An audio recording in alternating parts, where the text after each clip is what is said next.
విక్రయిస్తున్నారు అనే ఇన్ఫర్మేషన్ మేరకు నేను మా ఎస్ఐ గారు బిఎస్ఎన్ఎల్ ఆఫీస్ దగ్గర షాప్స్ రైడ్ చేయడం జరిగింది. దానిలో భాష అనే వ్యక్తి ఈ గుట్కాలను విక్రయిస్తున్నట్టు నేను గమనించి అతను అరెస్ట్ చేసి అతని స్వాధీనంలో ఉన్న దాదాపు 7,300 రూపాయలు విలువ చేసే గుట్కాలు నిన్న స్వాధీనం చేసుకోవడం జరిగింది. దీనిపైన కావలి 1 టౌన్ పోలీస్ స్టేషన్లో క్రైమ్ నెంబర్ 190గా ఈ కేసు నమోదు చేయడం జరిగింది. దీనిలో దర్యాప్తులో భాగంగా గుట్కా ఎవరో సప్లై చేస్తున్నారు అనే దర్యాప్తులో భాగంగా ఈరోజు మహేష్ అనే వ్యక్తిని విచారించాము. ఇతను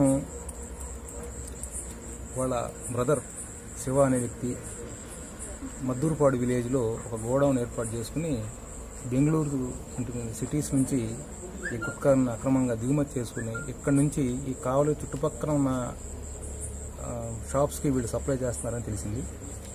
దీని మేరకు ఈరోజు ఆ మహేష్ను వెంట పెట్టుకుని ఆ గోడౌన్ చెక్ చేశాం. దీనిలో దాదాపు 28,000 కాస్ట్ రూపాయల విలువ చేసే గుట్కాలని హాన్స్ ప్యాకెట్స్ని మేము ఈరోజు స్వాధీనం చేసుకోవడం జరిగింది. అదేవిధంగా అతని ఇంటిని మేము చెక్ చేస్తే దాదాపు 41,36,470 రూపాయలు నగదుని స్వాధీనం చేసుకోవడం జరిగింది.